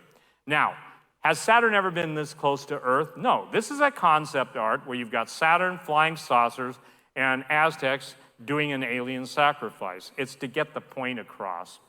And I got to get going to get these points across. Stargates and fallen angel technology. This was another image that was basically a portrayal of the Native Americans of the desert Southwest opening up stargates, and these giants, they claim, told them about 9/11 before it happened. So do giants have an ability to tell the future? Evidently, because not only do the giants here tell them, but Nikolai, the Russian, underneath the earth said that the giants told him the same thing. He didn't see this. He hasn't seen this stuff. I want to get to this. This is really good. Oh, here it is. From the report, Native American Sacred Sites in the Department of Defense, notice this, Native American Sacred Sites in the Department of Defense by Vin Deloria and Richard Stoffley, June 1998, United States Department of Defense. Here is the paragraph, you guys. This is cool. The admission that space-time portals exist and that spiritual people can use them to move from one physical universe to another has been a very recent development preceding this study by only a few years. Conversations with the people from the Sioux, the Gros Ventre, Cheyenne, Cherokee, within the past several years, now held in strict confidence as to particularities, seem to suggest that these sites will be very important in the future. Hello, giants are coming to fulfill my wrath. Behold, I send them. They all know this, you guys. And somehow I told them, this is Sacsayhuaman, Peru. We were told, whether it's true or not, one of the largest existing stargates. Pueblo Indian Stargate. Pueblo Indians can trace their history back to almost 7,000 years. They are the descendants of those guys, sorry. And they live in the Four Corners area of Colorado, Utah, New Mexico, and Arizona. And concurrent with what George Knapp was sharing about Skinwalker Ranch, these guys, including native policemen, are sending me emails talking about shapeshifters, the dog people, and Bigfoot, you know? Just FYI. And these are policemen, and there's, you know, I mean, the natives, and I'd get terrified too. You know, I mean, look, you don't just go out and say, have a nice day, goodbye. You can rebuke them in Jesus' name. If you have functional authority, I suggest everybody do it. But when they're getting so brazen, there are ways that you have to learn to deal with them and fight them on the terms that they can be taken out and taken down. Have the sky serpent much like the Mayan and Aztec feathered serpent god Quetzalcoatl. Have ruler priests called medicine men. Also have a stargate high on one of their bluffs. We could not get them to take us there. You know, they just wouldn't do it. Thank you. They also interact with live giants and come through their active stargates. And I want to get to Mars. Boy, I'm jumping around. Okay, in the time I was associated with this world, this design of a stargate was sketched out to me in absolute detail by the general. I obviously put the Stargate. The Stargate is what you see, the thing with 3 arches. Interestingly enough, they call this the Pillars of Enoch. I want you to know that. There are some people that subscribe to a non-round earth that claim the Pillars of Enoch. This is what's known in the special operations community as the Pillars of Enoch. You'll see the jumping space. How many of you are starting to kind of believe there might be stargates and portals? Okay? And for the other ones, I mean, pray about it, because it's going to become a big deal. The Mars landscape, Mars is inhabited. I don't even know if I can get there. Stargate key points, they're a way to access portals or wormholes, normally located in high places, but others are also located on the ocean. Well-known gates on pyramids, Giza, both polar regions, Mount Moriah, the Tower of Babel, and the Pillar of Enoch, to name just a few. There are numerous gate structures on the moon, okay, on Mars, Europa, and the planets outside the solar system. Gates use extremely strong source. They're an extremely strong source for bending magnetic and gravitic or gravitational fields. There are different styles of stargates, and one of them is called a magnetic gate. So it's pretty cool stuff. Size of the gates, here's what's fascinating. Can vary and have been as tall as 7 miles and as wide as 10 miles, but also as small as 7 feet tall and 50 feet wide. You'll notice the blue stones that were on the stargates. Well, no, I'm not going to go back that far. But those are the specific stones from the Tigris-Euphrates River. When the tomb of Gilgamesh, who was half god, half man, the oldest epic poem in the history of mankind, was found, they found blue stones in his sarcophagus. Spec Ops took him, the mummified remains of him and the blue stones. I can't tell you what they're made out of. It's not lapis or something. I just don't know. According to the general, stargates are turned on by words, power source, sound, and specific astroglyphs. That's the thing I didn't get together on in my brain, because I knew, why do these medicine men have specific items that they'll put into a place on the wall or place on the ground with different glyphs, the astroglyphs, and how does that activate the gate? See, I don't want to go there. I've been there. Oh, here you go. For our protection, God has placed barriers between our world and what lies on the other side of the gates. Only man can release them. Those who seek to tear down those barriers will ultimately be consumed by the entities that come through the gates. And that is my word to those of you who are in league with the devil. You guys have been promised, basically a wonderland. You do not know what you're opening up. You are being deceived. And I believe, here's something interesting. I believe when the glyphs are translated, I said, Lord, do I make this stuff public? I mean, do I do that? He said, yes. He said, I want them to know that I am the Lord God of heaven. You can say, boy, quails off the edge. And he said, but they're going to know that this is the last shot that they're going to have, the last opportunity to come to accept me. And they will know that there's no way any human being could have figured this out. Fortunately, the guy that is working with the Lord is probably one of the most prayerful men and most dedicated guys in the world. You don't try and kill somebody twice in less than a month, if he's just a flake. Only man can release them. Alien tech insiders. Good, I got enough time to do this. Dr. Herman Oberth. Here's a famous statement. We cannot take all the credit for our record advancements in certain scientific fields alone. We have been helped. From who? The people of other worlds. This is the second smartest rocket man in the world. Wernher von Braun, Nazi, former Nazi.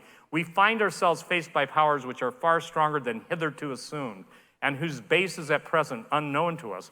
More I cannot say at present. We are now engaged in entering into closer contact with those powers, and within 6 or 9 months' time, it may be possible to speak with more precision on the matter. Von Braun was taken to a UFO crash site and openly spoke about what he saw.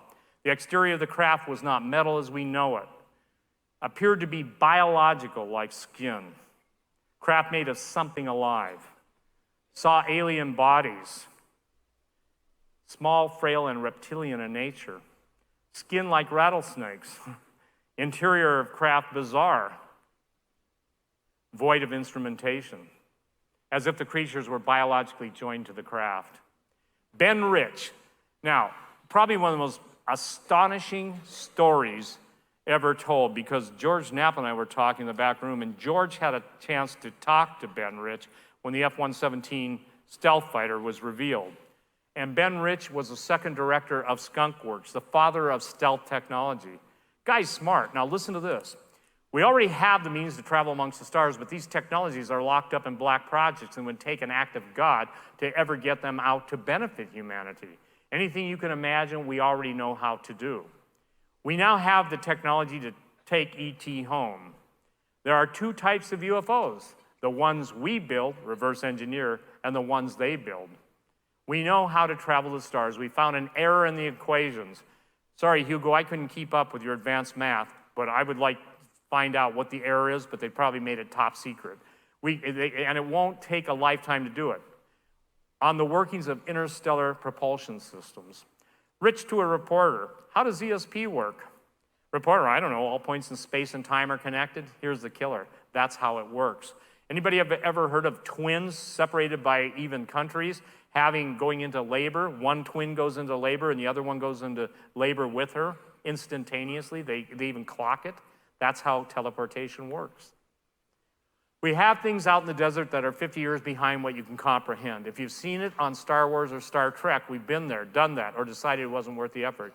They have about 4,500 people at Lockheed Skunk Works. What have they been doing for the last 18 or 20 years? They're building something. Any sufficiently advanced technology is indistinguishable from magic. I would just change the spelling of that from M-A-G-I-C to M-A-G-I-K. Arthur C. Clarke. Nikolai's experience with alien craft. I'm going to go faster on this. I'm sorry, I'm going to skip this stuff. It's all going to be in the videos. It's all going to be on, okay? Literally taken to a huge alien craft, ended up flying on the craft several times after his incident. Remember, Nikolai, the guy under the earth, Russian special ops. It was circular and had 2 stories with a strange and unusual non-mechanical interior. How many of you love The Outer Limits? Remember the old series?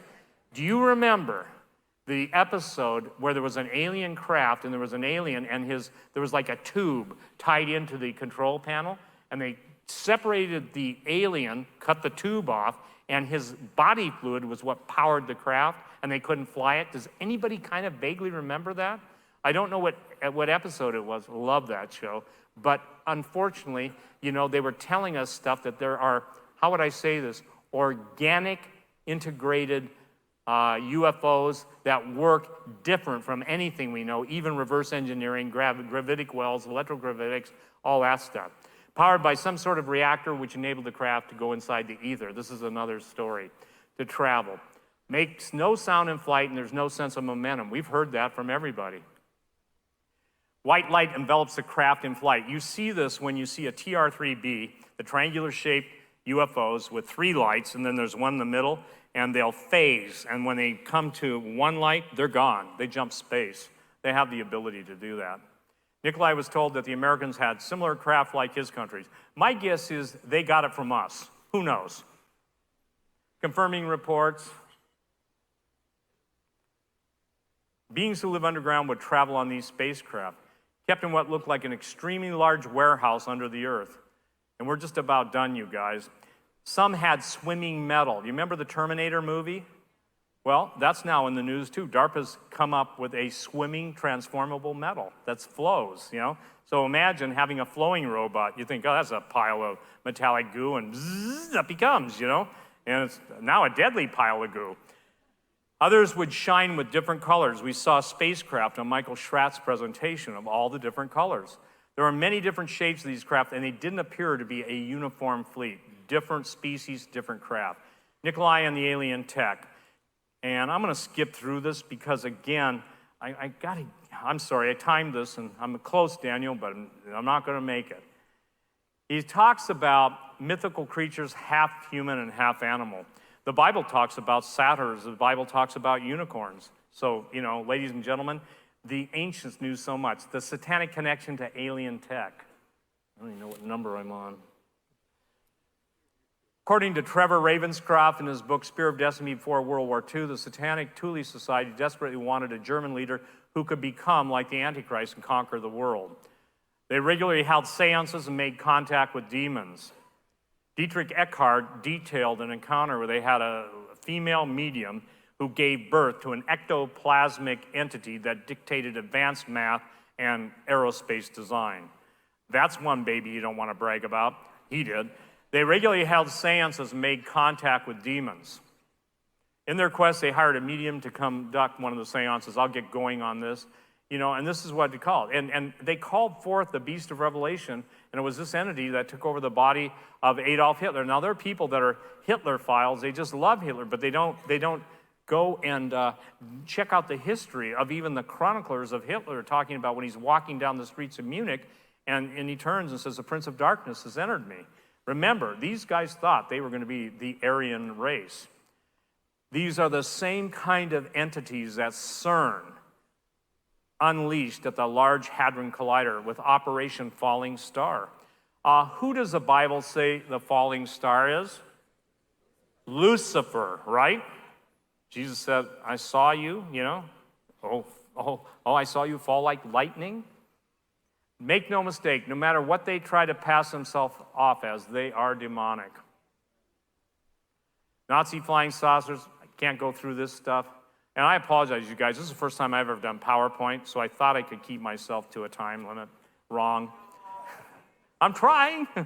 The influence of the occult and satanic practices on Nazi technology and therefore modern technology cannot be overstated. I will even state it real simply. Everything we got from the powers of darkness. Somebody said, would you believe there are any good aliens? There may be, but the ones I'm writing about and reading about and researching about, they don't seem to be the good ones. And how do you tell the good ones? Well, tall, blonde, blue-eyed, you know. I said, you sound like you want to go on a dating site or something. King Solomon said, that which was, will be, and that there is nothing new under the sun. My addition, not that I'm Solomon, nor under the earth or in outer space. Coerced by fallen angels and their genetically manufactured aliens, the armies of the world knowingly and unknowingly use ancient technology and dark knowledge for the purpose of developing interplanetary weapons to use on Earth and in the heavens. Their end goal? To make war against God and his creation, and they actually believe they can win. The book of Revelation details that. The devil and his angels fought against God and his angels. You know, that they're talking about a war. They're not talking about a war of words. War in the heavens, I can't get to it, but here's one thing. How can they keep the war in the heavens a secret? 5 ways. Compartmentalization, those of you who have been with the Defense Department or Defense Department contractors know that you're usually put into a compartmentalized intelligence construct. Mind wipes, we talked about that. Some of these guys are coming out of it by a miracle. Assassination, you know too much, bang, you dead. Cloning.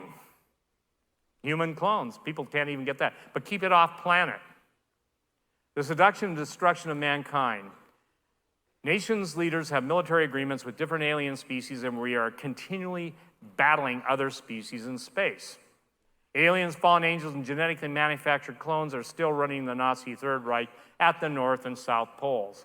Do you think it's interesting that the great convocation that's coming up October 31st is going to be in Antarctica? Look who'll go down there, you know?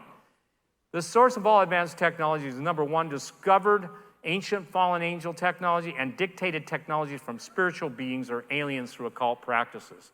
The whole universe is in rebellion, led by the head of the fallen angels, Lucifer, who took a third of the hosts of heaven with him. I get questions like, well, how many fallen angels are there?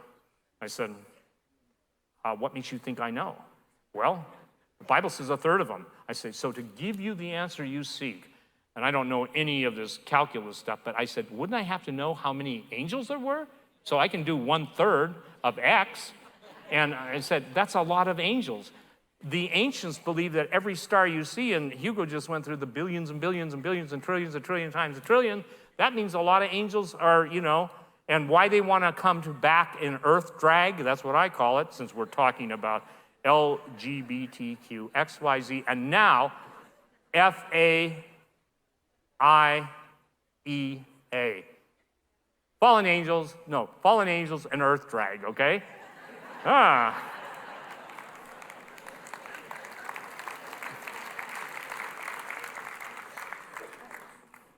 I got to sit away from my wife at dinner because I'll get kicked. No, I'm just kidding. Preparation for final war in space. All our technology is based upon fallen angel technology. And I spend all this time researching, and all I can say is that I do my homework so that you don't have to do as much, but you have to do your praying, and you have to do your seeking of the Lord. I can't do that for you. Our weapons in space are not just to gain the advantage over the Russians or the Chinese, they're to deal with what's coming. There's also an ongoing conflict in outer space between factions of aliens who have partnered with various Earth's militaries.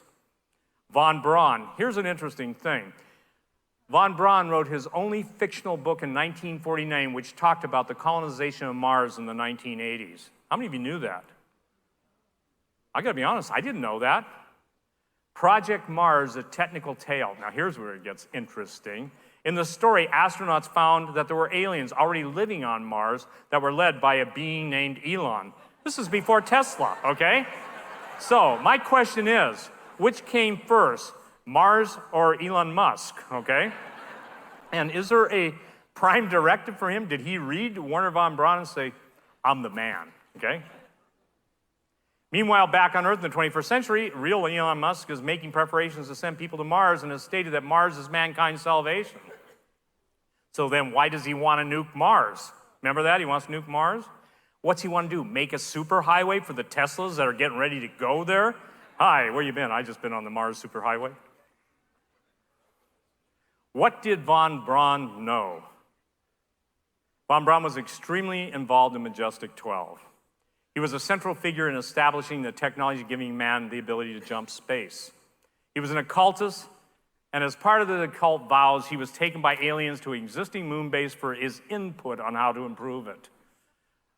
Greg Evenson told me before he passed away, God bless you, Liz, if you're listening to this, I truly miss Greg Evenson. God bless him. He told me before he passed away, a couple days, that von Braun spoke to an uncle of his who worked at Redstone Arsenal and said that he'd been taken. Von Braun stated he had been taken to Alpha Centauri.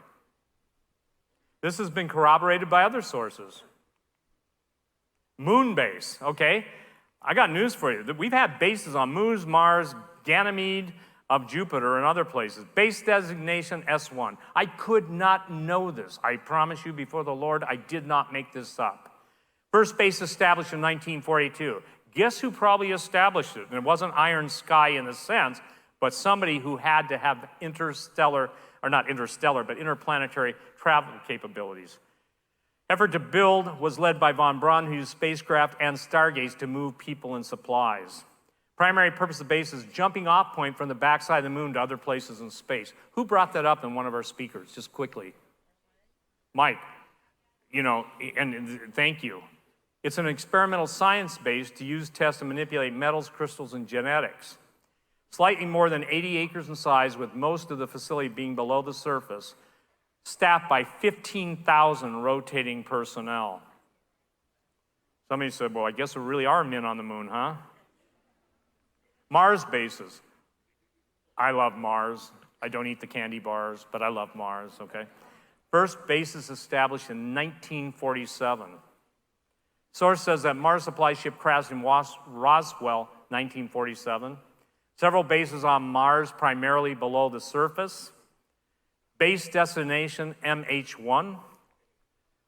Military base, approximately 80 acres. They must have an 80-acre thing. 20,000 rotating personnel. Base supports human and humanoid life forms and working together. Base designation, MGA-1. Military base. Notice military, military, military. Hey, they're there. Some of these creatures are extremely large. One of the interesting science fiction movies was called, I think it was Vampire Planet. It was Barry Sullivan. They all had really cool, tight leather suits. I don't know if any of you remember that.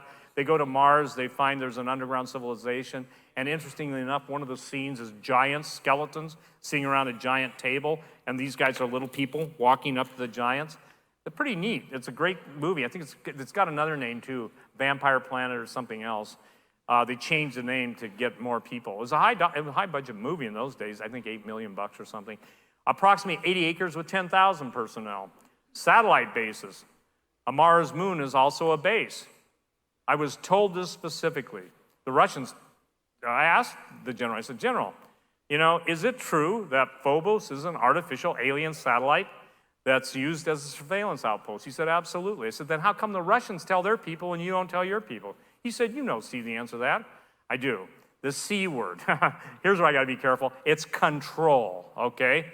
You control the narrative, you control the outcome, you control the response. Jupiter's largest moon, Ganymede, has a base on it. And I'm 9 minutes still. Designation LM1. 40 acres, 10,000 personnel, primarily below the surface. And let me see if I want to jump to something. Death Stars, not like George Lucas, but they do exist. They're more a battle platform. One of the guys who worked with me, Daryl, and I went to Colorado, flew down, went kind of a surreptitious route we had to, and met with one of the inventors of the nuclear fusion tunnel boring machines. And ladies and gentlemen, it's fascinating how the people that are coming to the end of their life and want to make their conscience clear and tell other people, this is what they're going to use for you. He said there's no limit to the size of the triangular shaped craft that they can use. I can't even go through this. We're just about, I should say maybe close to the end, but I'm going to end it here. I will make sure that those of you who have come here to register, I'll figure out a way to get you the rest of this because I'm on slide, 101. I just can't get to the end unless, let me see something here. Pardon? Keep going?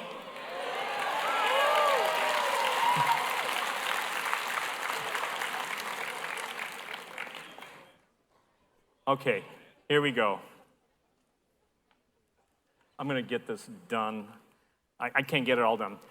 Okay, why did the heathen rage and the people imagine a vain thing? The kings of the earth that set themselves and the rulers take counsel against the Lord and against his anointing, saying, let us break their bands asunder and cast away their cords from us. We talked about that. The war on God. And there was war in heaven, Revelation 12, 7 and 8. Michael and his angels fought against the dragon fought against and his angels, and prevailed not. Neither was their place found any more in heaven. And there was, and I want you guys to see this Mars. This Mars, if you will, the artist's rendition of it, the face on Mars, the pyramid on Mars. What's interesting about the Martian volcanoes is that I was born right there on the one on the right. No, just kidding. The Martian volcanoes, it's an equilateral triangle. You have Olympus Mons. Now, those of you who know your mythology, where did the gods reside? Mount Olympus.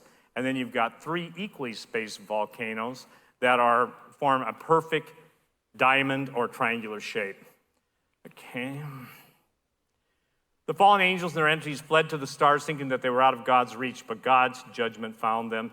Through astral catastrophism, fallen angel, ancient civilizations were judged by God. They know that Jesus, God's Messiah, is coming back to judge them one final time. And so they lay in wait to fight him. My main question that I asked, and it's a fair question, I said, how can these guys think they can win against God who literally spoke the worlds into existence? Time is up. Time is up. My goal today, as fast as I had to go through it, is to eliminate fear by imparting information and to give you a frame of reference for the things that you are starting to see transpire. People won't understand what they are seeing, and they will be scared. And the thing is, Jesus said that it'll be a time when men's hearts failing them for fear and for looking after those things which are coming on the earth, for the powers of heaven shall be shaken. It will also be the most deceptive time in human history. The two cherubim over the Ark of the Covenant. This is a picture that literally formed in my mind. Any of you know, I cannot draw, but I have an ability to see it. And Greg Simcow, God bless you, Greg, was able. This is the Ark of the Covenant. When you see the Ark of the Covenant, there's a lot of talk about the Ark, but the Ark, the heavenly Ark, Jesus is a high priest of our confession. His mercy, his justice, balanced by the blood of the Lamb between the two wings of the seraphim. This is cool. We're done.